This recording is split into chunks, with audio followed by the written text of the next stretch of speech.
Good evening, everybody, and welcome to Mahogany True Talk. Yes, it's another week, another session, and as usual, we've got a great session lined up for you today. We've got it with a good friend, someone that's done amazing things within the industry, has been in the industry for over 30 years. Now, trust me, to be in this industry for over 30 years and to keep going, that says a lot. That really says a lot. So I'm really looking forward to talking to him today to find out how he has survived, how he has stayed on board for so long. So, guys, let me get the introductions out of the way quickly.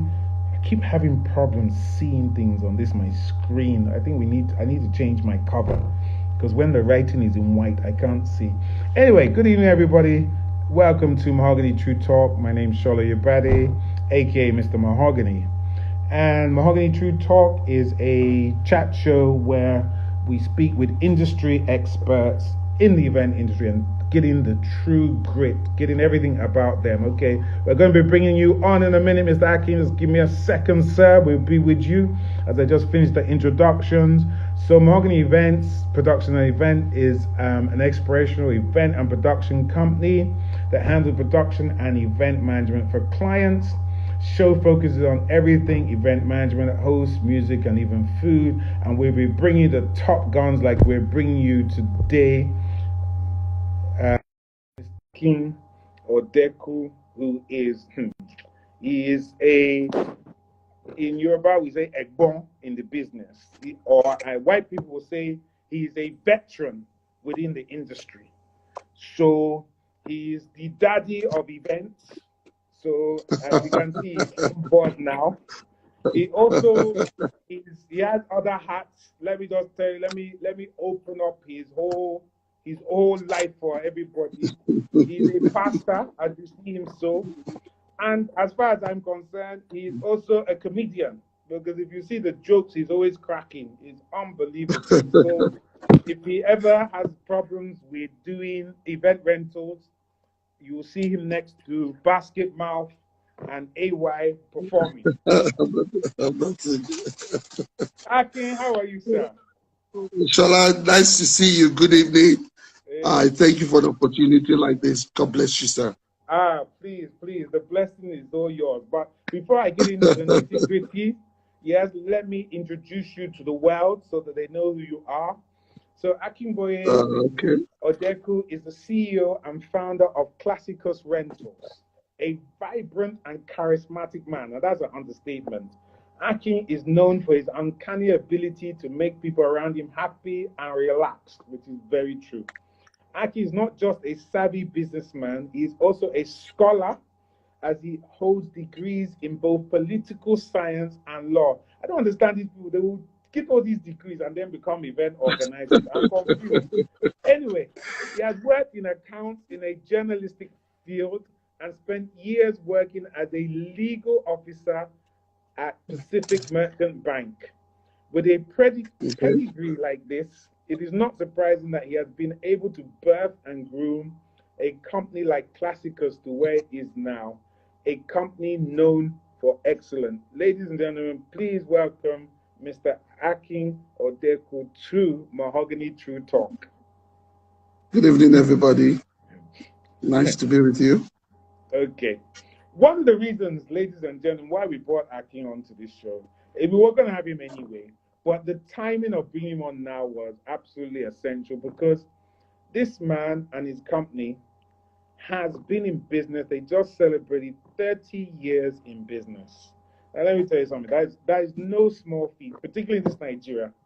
And it means that he started in the era of when events were not popular, when event rentals were not popular. Do you understand? When there was no support and backup of all the various associations and all these other people that we have nowadays. So, first of all, I don't have my hat, but I've taken it off to you. So that's the virtual hat that is coming off. There's only no Mahogany.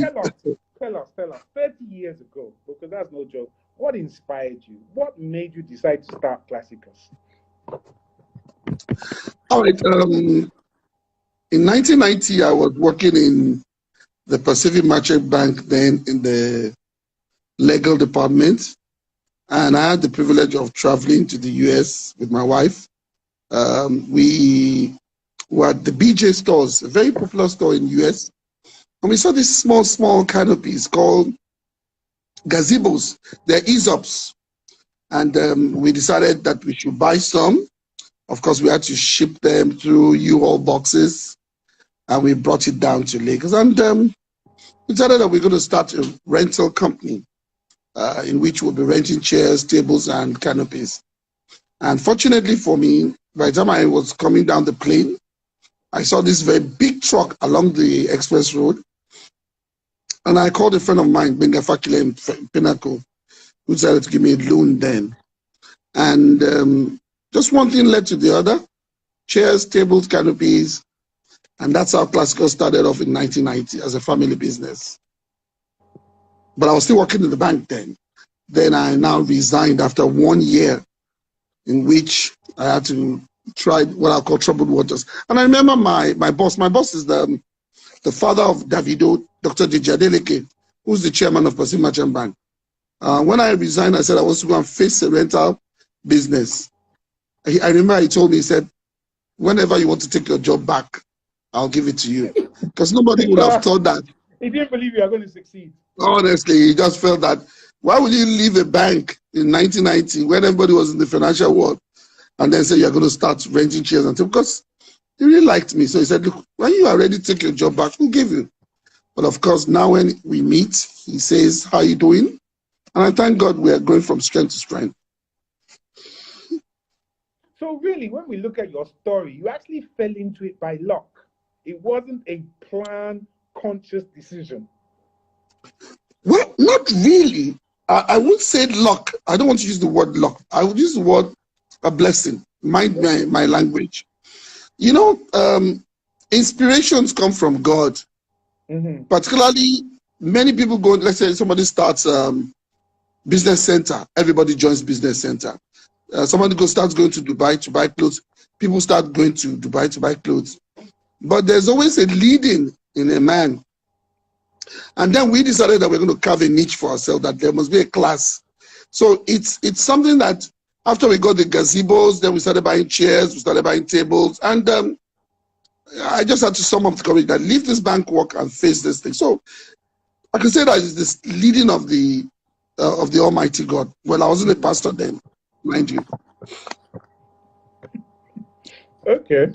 That's good. I mean, as you say, God can lead you in the direction, and we always pray for Him to lead us in the right direction for us. So this is 30 years for Classicus. Like I said, this is a milestone.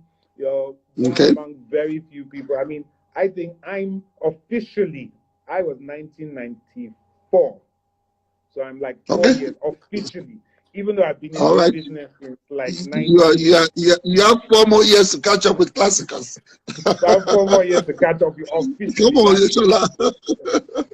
you understand? So I'm your junior in this one. I'm 4 years behind. Yeah. And I thank you once again for coming to my birthday. Please. How can we not go? We don't have a choice now. We don't have a choice. So what has it been like running a business for that long? I'm sure there's been ups and downs. What has the journey been like? Talk us through your experience and tell us, let people understand what I'm really looking for here, Akin. Let people understand, because now they see you. Classicus everywhere. It's okay. Akin has money. Akin's a big boy. Akin is this. Akin is that. But they don't understand what your struggle was like, what you went through to get to where you are now. So please give us a kind of roadmap to what it was like getting here to where you are now. Okay. All right, so let me tell you, I was thinking the other day that probably I have to write a book on the rental industry, because 30 years of going through this business, one needs to share with people. Now, if I tell you this, you won't believe it, that the first few years, I nearly gave up and said I wasn't doing this business again, that I wanted to go back to the legal practice. Wow. Because of the challenges we have. And I could remember my wife's assistant, in which we had to get some members of the Redeemed Church to pray. Imagine coming back in the morning, getting to work in the morning and all the tires of your lorry is gone. Imagine your staff selling all the chairs in the Jora or somewhere. Imagine one thing after the other. You can imagine what I'm saying, Shola? Yeah.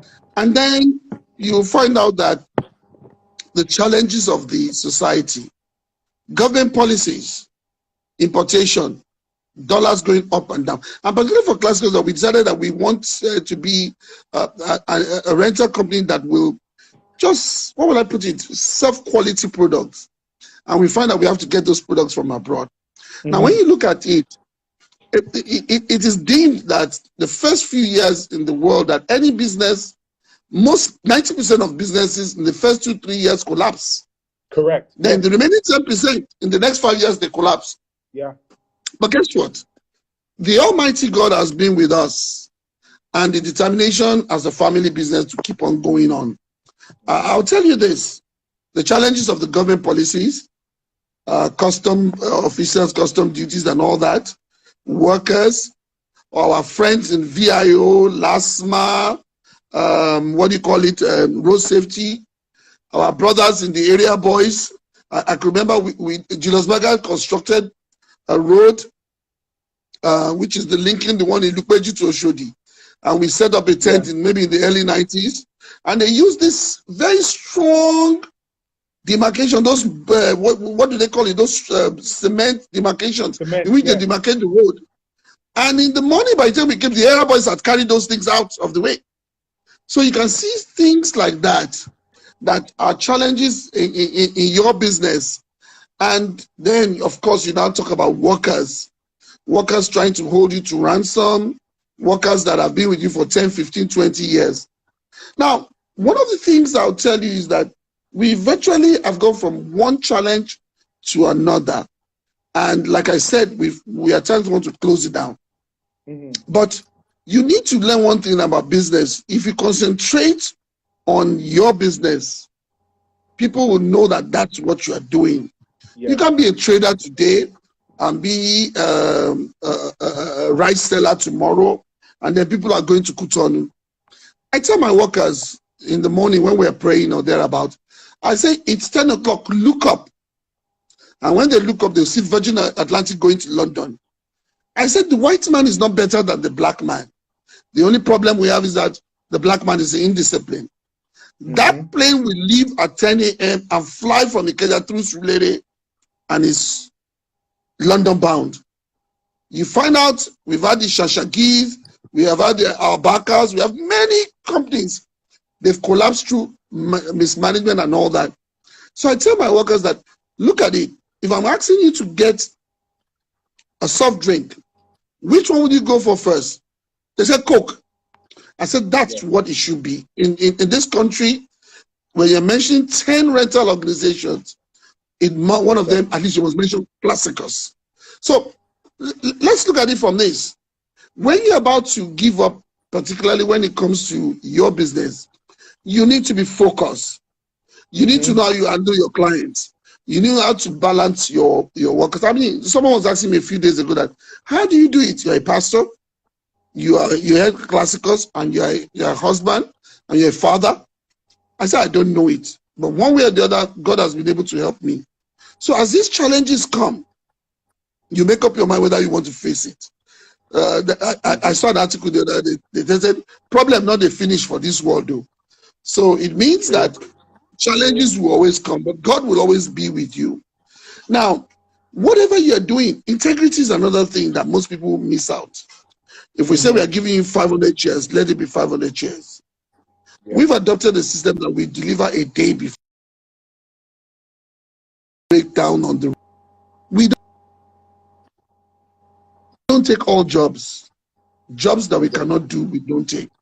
I can tell you, we've been as far as places like Maduguri, Boni, Kaduna, Olu, Owerri. And people tend to ask, are there no rental companies there? I just said, I don't know it. But one way or the other, we've been able to go and deliver the stuff and get it done. So when you look at it, it's been, I use the word, a tough time, a difficult time, but at the same time, God has been with us in the sense that Nigeria is a country in which you cannot plan a budget. You cannot plan things. Forces, unforeseen circumstances will just throw everything away. And like I said, if you're running a business, you need to keep your eyes on the business. I tell you, Shala, it is you, Shala Yebade, that God has given the anointing to run Mahogany. If you leave it with your workers, they may not be seeing the vision you're seeing. Yes, you can carry them along. But I'll tell you this, that is the major problem we have in this country. When people die, they die with their business because the anointing is upon them and they pass it on. So what am I saying in a nutshell? For the first 10 years, it was rough. The next 10 years, it was also a bit difficult. Then by the time people start knowing who you are and what you do, they will just say, go to Classicus. Go to Classicus. And of course, you are noted for rendering good service. So you have good thinking, good product, good services. But the truth of the matter is, where you cannot tell your client to come and redo the wedding. You can't tell them that, please, we are sorry the chairs are late. You can do your naming ceremony again. No. These are things that matter. People may say we are expensive, but we are not really expensive. But it's, what we do is that we don't take any job. We look at the jobs we want to take, and we see how we are able to do it. So, once again, it's the challenges of the economy, it's the challenges of workers, it's the challenges of government policies, it's the challenges of people who say, Mr. Classicus, is there a new product? Oh, we saw glass tables. So we need to be a step ahead of others in the sense that we go to China, we go to US, we go to Europe to buy these new products. Nigerians love new things. Oh, do you have transparent tents? That's what they want now. Or do you want to have marble tables? And then say, we saw a farm table on Instagram. Could it be yours? So these are the things that have been the situation. And I'll tell you, 15 million people are in Lagos. So the market is there for everybody.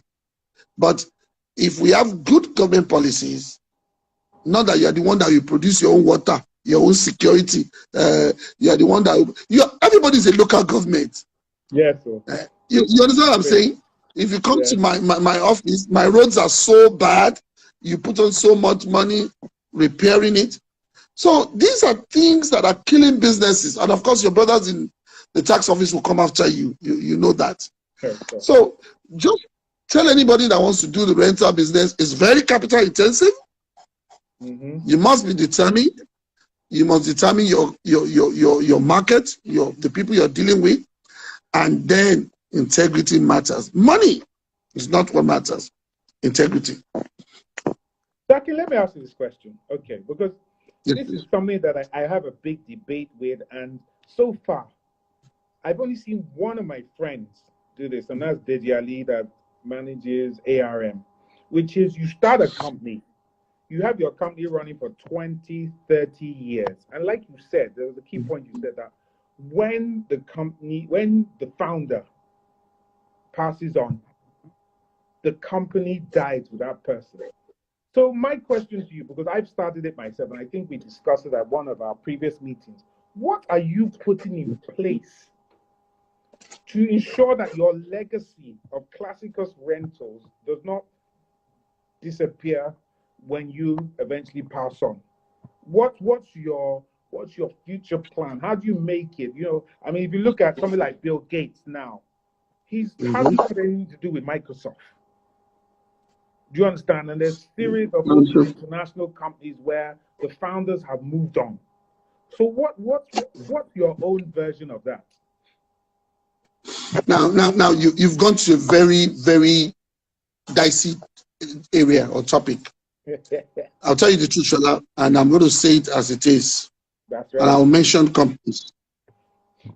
Do you know that Heinz, the makers of baked beans and ketchup, it's from that family name? Guinness Stout. The Heinz family. Guinness. Guinness. They're still there. I know that. I went to New York one day, and I was in the southern part of New York, the downtown New York, the lower part. I wanted to buy padlocks, and I entered this shop. It was a jewelry shop, and you believe it that I said, I want about 6 or 8 padlocks, but I want them to be the same key that can open it, so I don't start cracking my head when I want to lock the office, looking for key 1, 2, 3. And they made the same key for me to open. And I asked the guy there. He said my father was the one that is doing this padlock business and locksmith business. My grandfather was also in this business. So my great-grandfather passed to my grandfather to my father. Now this has been a big problem in Nigeria. Mm-hmm. You mentioned one company that can tell me that it has been from one generation to another generation to another generation. Now, what are the causes of this? The truth is that your children will be interested in taking over your business if the enabling environment is there. You see, this generation, they cannot understand why it's so difficult that you have to buy diesel to run generator every time. This generation, I'm talking about this millennial or young generation, you know what I'm talking about, Shala? Mm-hmm. Because our fathers, when they read and they studied in UK and the US, they came back home. Yeah. They did not say they want to say that. You sample 3 of your children, you find that 2.5 of them will say, I'm not coming back home. Because they are not ready to face what you and I are facing. Wake up tomorrow morning, government policy, they ban all the Okada. Just examples like that. So situations like that has made it very impossible for many people to hand over their businesses to their children. Now, what does that mean? There are still some that are getting their families involved in the business so that they can continue. But I'll tell you this. You decide you want to bring in, if you want to keep it a family business, keep it a family business. But if you cannot get it as a family business, throw it out and let shareholders come into it. And then gradually, of course, later on they may play you out because when somebody has more shares, yes, it now you become minority. You now becomes a nobody there. Like Health Plus. And yes, that's the price you pay. Yes. But if you make the enabling environment for your children to take over the business, to like the business, because you must have a passion for whatever you're doing. True. Now, let me put it this way. I've been doing this business for 30 years. And you won't believe it that just a few years ago, that one of the event planners just met me at TBS and said, Uncle Akin, are you on Instagram? I said, no. She said, you're not ready to do business. So if I've been using typewriter, which I've been used to, iPad is the in thing now. So I need to move with this generation. Mm-hmm. So their generation, they are the ones that are now techie. You and I, when we were going to school, we were carrying slates. Yes, A, B, C, D. This generation from birth, they know nothing more than computer and technology. So let's go back to what I'm saying. What do I have in stock for Classicus? Yes, I have a son. I'll try and encourage him to take over the business. But one thing about it is that when you give your child the business, you also pass the wealth of knowledge to him to be able to know the pitfalls. Because this generation, they'll bring you youthful exuberance. They'll take unnecessary risk. You've gone through all that. But in the event that your son does not take over the business, then it will end up in you going in, bringing shareholders. And of course, most people don't want to do that. You know what I'm saying, Shola? So that's just what I'm going to tell you about that. I mean, I hear you on that. And, you know, what you're saying is the truth. But if you don't want your business to die, you don't have a choice. Like me now, you know my gigi. I'm grooming my gigi to become the CEO and to take over. So my plans for my business when I die is that eventually you may not even remember that I was one that owned it. It becomes like a Coca-Cola. Do you understand? Yeah, that's it. Who owns Coca-Cola? who owns Nobody. McDonald's.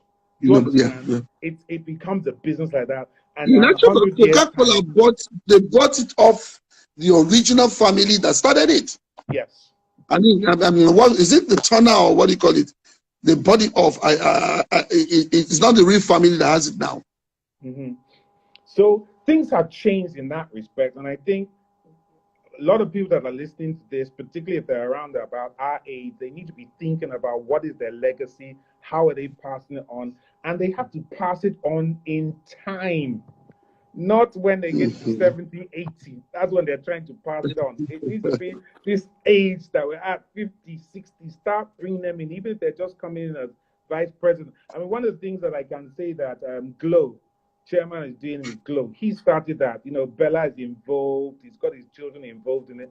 So he's started creating that legacy that they will continue. Dangote has done the same sort of thing where his children are involved. But like some other people say, I want to get off this in a second, but very quickly, if your children can't do it, some people are passed on to their grandchildren, skipped a generation and gone to the next generation. So that's another thing. That's the Jewish style. The Jewish. Sorry, say that again. I said that's the Jewish style. The Jewish people, yes. That's what they do. They pass from one generation to another. That's it. The Jewish people. That's what they do. So if you were to mention 3 things, yes, that have helped you through all these years of business, what would they be, and why, and how have they helped you? Let's take one. I hope I'll be able to do this. The first one is, of course, you now say this, the Almighty God, because I believe in prayers, I believe in leading and directions. When to travel, when to buy things, how to buy it. And of course, I believe in tithe payment, which is an area people don't want to talk about, because I believe that when you do things like that, God himself will help you. And I believe that he's the one that brings people to you, and he blesses the work of your hand, right? Now, the second thing I want to tell you about is particularly you must have what I call the guts not to give up. Yes. The times you feel like crying, you will cry. You will cry. You will at times ask yourself, how did I get myself into this type of business? And then at the end of the day, you will have to face it up, or you blame people, or you otherwise. But I need to tell you, my family, particularly my wife and my son, they've been inspiration. Now, the third thing I'm going to tell you that has helped me is what I call the plowback system. From 1990, if we make 100,000 naira and we take into consideration all other things, and we have maybe 40,000 left, I'm telling you 30,000 of that money, or 35,000, will go back to Classicus rentals. I have had many problems with my auditors. So for example, if I make money today, before you say Jack Robinson, I've changed it to dollars, or I've gone to buy products. So I have products. I have that mentality of, as a farmer, don't eat your seed. And that's what many people do. You set up an hotel business, you set up a rental, you take the money that you make and you start sorting your personal life. I'm not saying that you don't do that, but I make sure that if Shola Oyebade says, Classicus, I want 5,000 chairs, I'll go into the warehouse. Okay. And I'll give, but if Shola Oyebade says, Classicus, give me 5,000 naira, I may not have it. So that has helped us a lot. That people can always say, go and meet Classicus. They have the product. So people should learn not to eat their seed, which is one of the things that it can be very painful. Particularly, the plowback system helps a lot for you to grow from one strength to another. Just a few days ago, we did the yard sale. And why did I do it? I said, look, there are upcoming rental companies. They need these products. Our warehouse is filled to the brim. We have banquet chairs, maybe close to 3,000. The move now is people don't want to take the banquet chairs. They're talking of Chavari chairs. So why don't you let those ones go? There are tables, over tables that we have a lot of. So I was amazed at the yard sale that the turnout was so good, people were buying this. And I can remember even one person not too long ago bought a lot of these banquet chairs, and he was taking it to Shaki. I said, what are you going to do in Shaki in Oyo State? He said he wants to open an event center there. So for people in Shaki, the banquet chair will still be, you understand what I'm saying? So how are we able to do this? Because we keep on blowing back. And I'll tell you, these things are expensive. So by the time you go to China, you bring in a container and you have these products. Pre-COVID, the average party in Lagos is 500 to 1,000 people. So for everyone that wants to do business, don't touch your seed. Don't touch your money. It is painful, but try as much as possible that you plow back. So here's it. Classicus started with maybe 4 or 6 canopies. In 3 months' time, we are 20. In 6 months' time, we have about 25.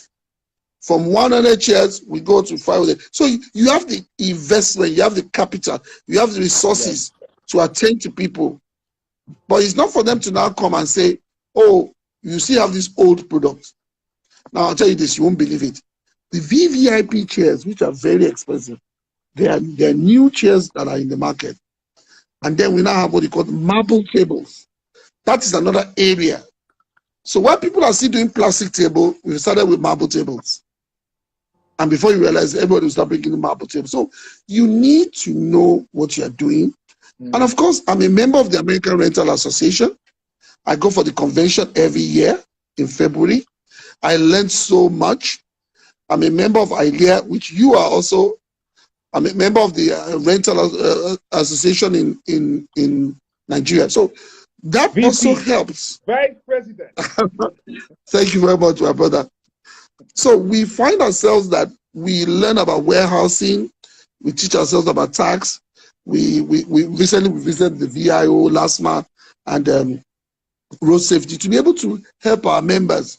So these things also help.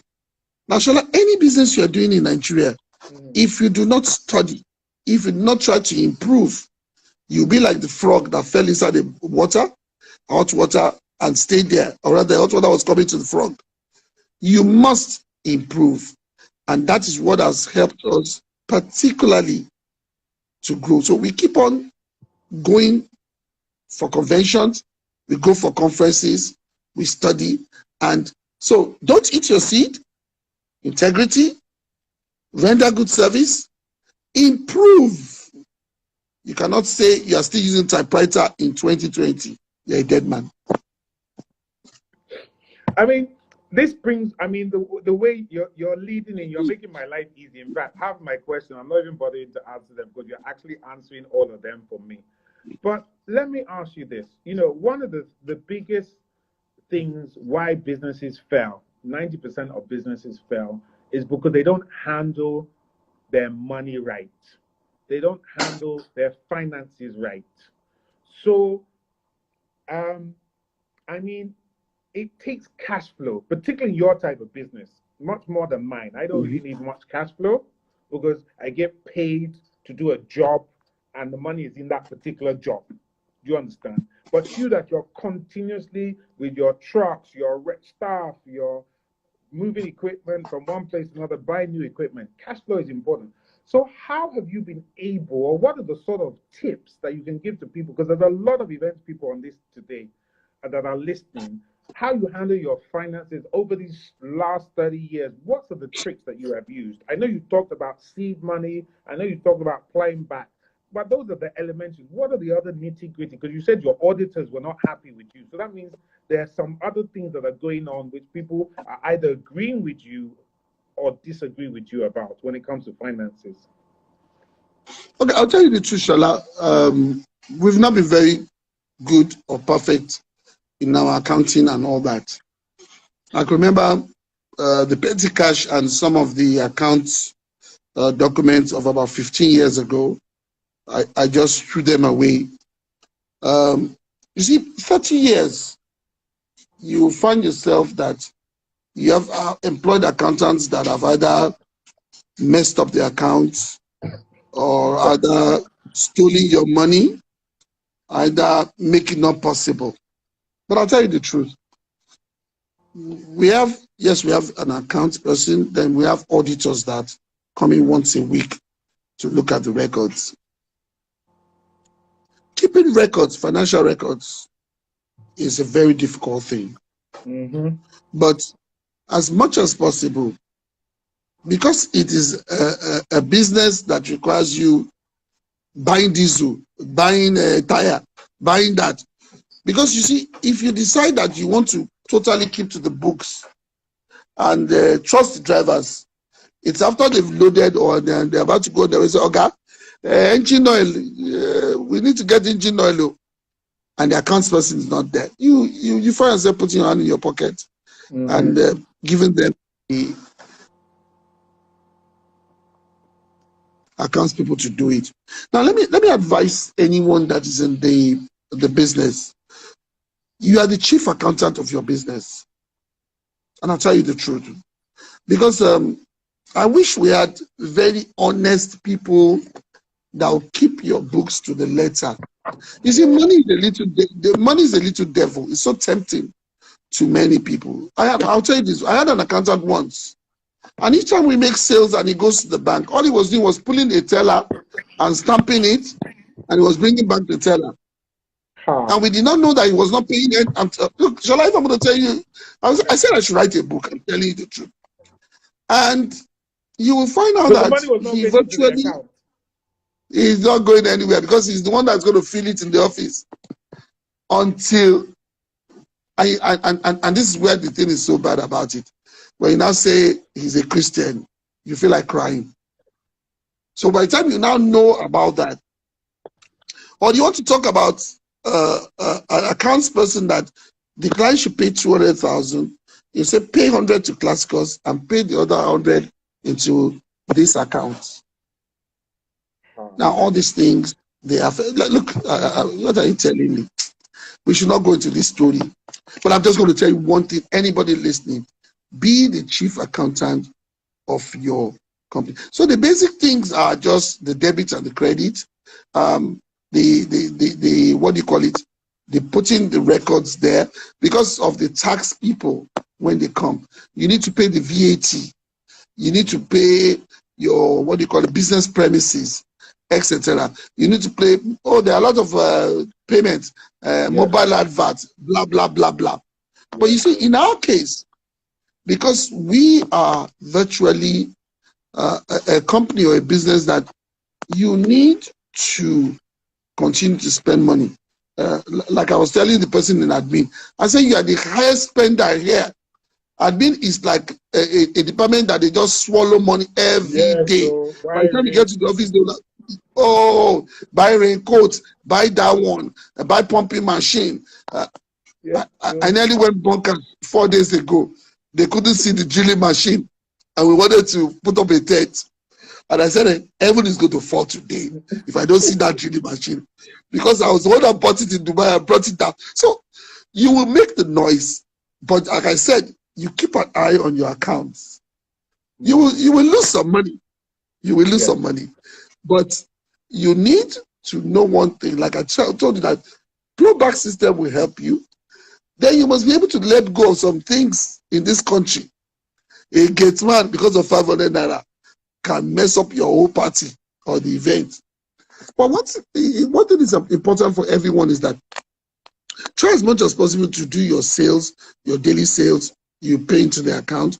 There's no way you're doing this business, you must have bank accounts. Your customers will not take you seriously if they're not able to transfer money or pay checks to you. Of course, you will get somebody like we've got an external auditor should come in. You pay them not much. They come and look at your books. They'll correct you. There'll be mistakes here and there, and that's the way you can get it done. But I'll tell you the truth, being financially perfect is very difficult, because both internal fraud, external, etc., and you as the owner overruling some financial decisions. Look, we need to pay the custom duties. We need to, no, I don't care. Take this money and put this one. At the end of the day, you will find yourself not keeping your records right. So you mentioned earlier, and I remember having the same conversation with Kemi, and your own circumstances seem a bit similar, but also different, where you have a lot of what do I call it, theft, a lot of people stealing directly or indirectly, things disappearing. So when you look at your inventory, how do you manage that? Because, like you said your warehouse is overfilling. When you first started, people were selling off your goods. What kind of system, or how do you make sure that on a Sunday when you're at church, your staff have not come No, in, no, taken 200 chairs to go and sell? no, no. All right. You can't beat human beings. You can't. I remember there's a toll gate in Chicago, in USA. When I went to Milwaukee, and somebody was saying that they arrested those guys at that toll. They virtually were collecting the toll gate from Chicago to Milwaukee. They were virtually collecting money and using their own tickets, and they got them. I'm telling you. I know they were When not it comes to Nigerians. events, well, I'm not going to be a party to that.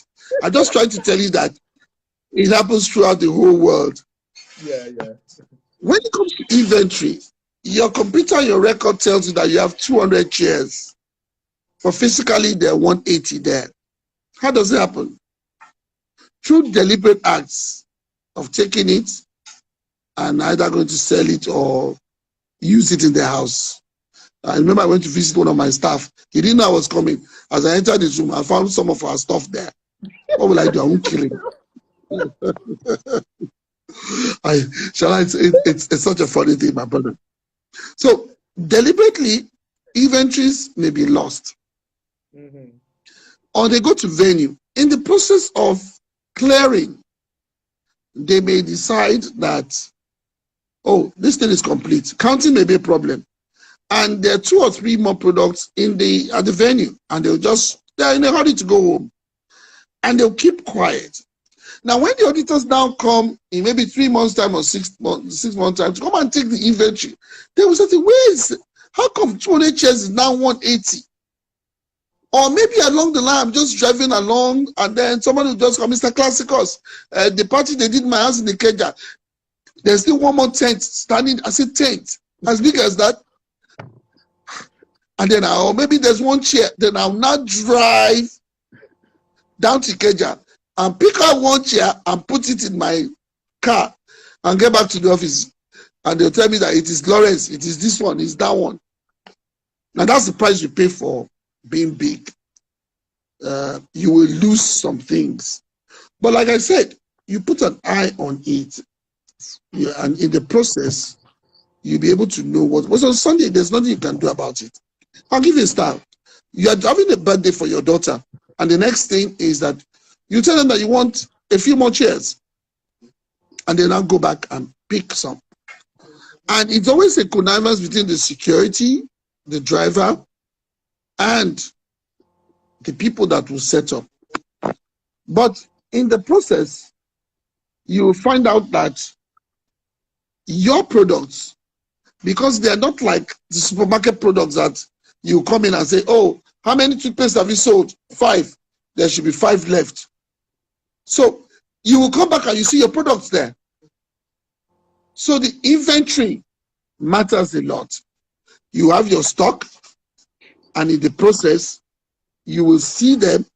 But I've told you how you can have problems. You lose some deliberately, they forget some, or probably you find out that it's only on the day that you're going to take stock that you will know what is it. But I can give you an example. I said it in my documentary.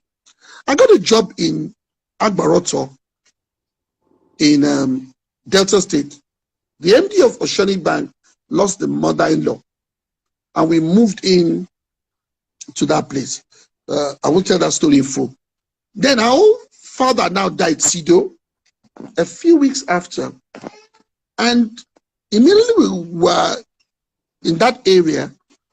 I understand that the boys in that Warri Delta area surrounded our truck, thinking it was food. and I started sweating in Lagos. I had to fly down to Warri. And when I now got there, they only opened it and I found it was a tent. And I was setting up a tent for about 2,000 people. Do you know that when we set up the tent, they've never seen a tent as big as that, where 2,000 people were there. And I was there. And they started saying, we will see how this tent will come down today, where this man not going to give us money. Are you with me, Shala? I'm losing you. Yeah. I'm with you. Good. I'm and I could remember that was the first time some of them saw a roasted cow turning on fire. They've never seen a whole cow being roasted. And of course, one or two of them just came there and picked up the cow and ran away with it. So when we were, I'm telling you, see, I've seen so much. When we were packing that night, I now found out that one of our fans was still in the church. So I now had to weigh the options. Will I, because of one fan, still stay till morning and let these area boys come and meet us? I just told the boys, leave the fan and let's move on. So you can lose things like that if you need to sacrifice life for the product. And it's a very funny thing. Man, this is your business. I mean, when I hear the stories that you say, Kemi says, and other people that are in the rental business, you have to have a heart of stone. You have to be strong. You have to be strong. Now I'll tell you the story of Agbarato, because it's a story that I will never forget. Still on this Oceanic Bank job, it was a good job. They gave us money, good money. And then we sent in 2 trucks. The first one got to Agbarato in Delta. The trailer, because we normally use trailers when we go out, got stuck in Umunede. And then the party was the following morning. And everybody was waiting. Everybody was looking forth. And then they now called me in Lagos that, do you know that the so-called truck did not get there? I picked a plane. I joined the plane rather, and I was in Warri. By the time I got there, I didn't know what to do. And the people were saying, where are our tents? Where are the products? So I had to send the first truck to go to Onitsha, pick another truck, and then they offloaded that trailer which was on the highway at 1 a.m. I nearly had, my heart nearly, I don't know the word I'll use. I nearly crashed because I couldn't explain to a family that they paid me well, that the truck got stuck on the way. And because God is faithful, 2 trucks were offloaded that night, and they were able to bring the products to Agbarato by 6 a.m. Where am I going? I was praying only one prayer that day. I was saying, God, it will surely come to pass. So now when people give us jobs, when I found out, I say, oh, Saturday is our wedding in Ijebu or somewhere outside Lagos. And I tell them that I am going to leave on Tuesday. They start wondering that, why do you want to leave on Tuesday? We face bad roads. We face armed robbers. We face police. We face all these local government touts along the road. They'll start telling you they want more. So it is a job not for the faint-hearted. You must just be determined. You must think ahead of your workers. You must plan and you must pray.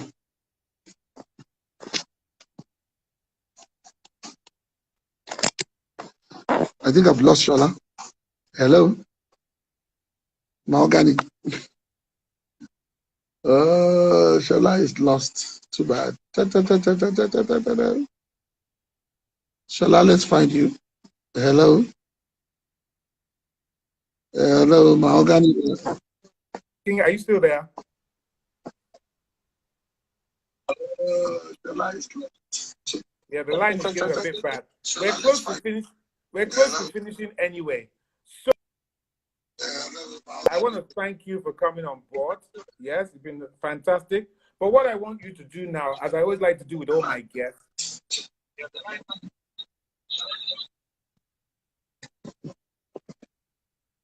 for the next 30 years, new furniture coming in, advice you want to give to all the event people listening, anything for the next 5 minutes is all.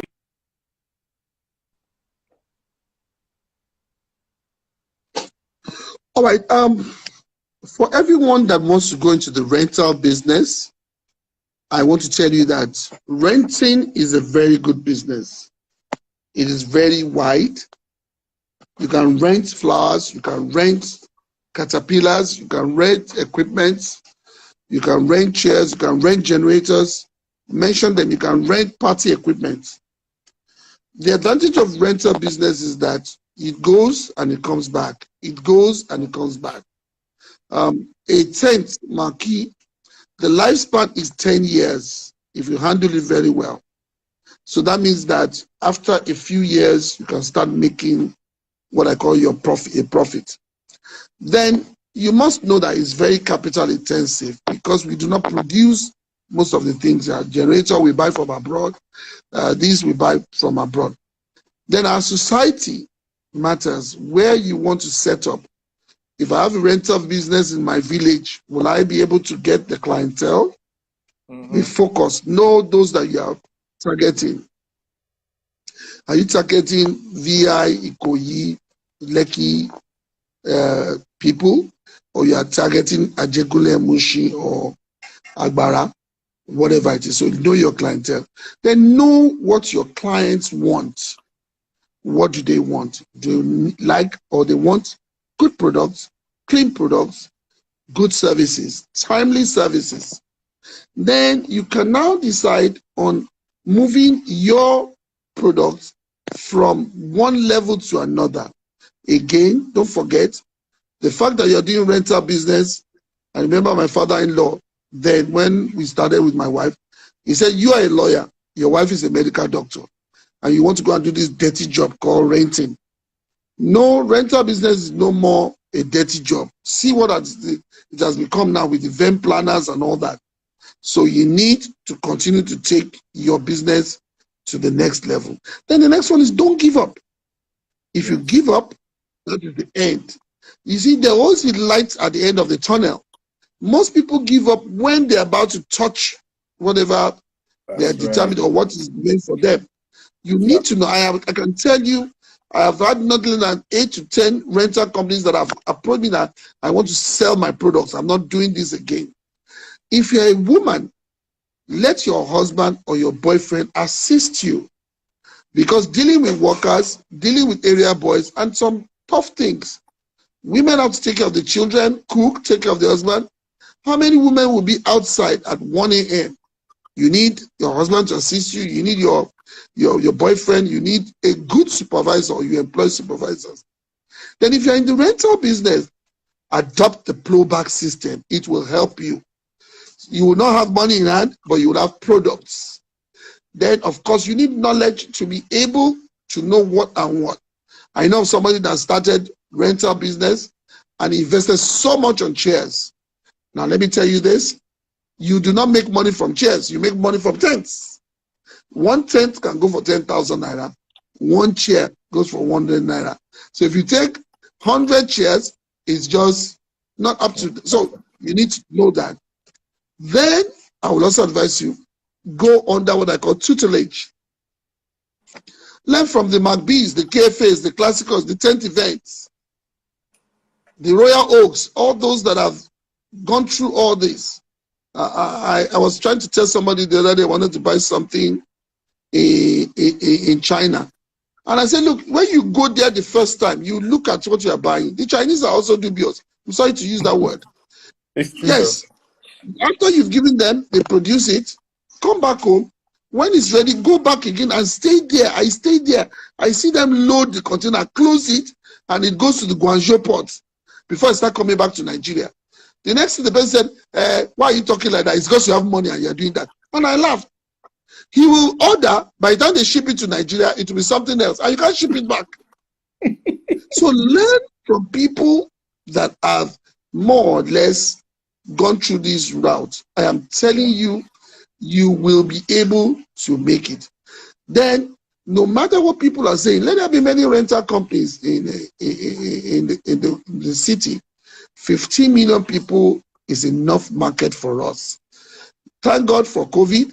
Thank God COVID is almost out. Let the beat start again. It's going to be rock and roll, Shola.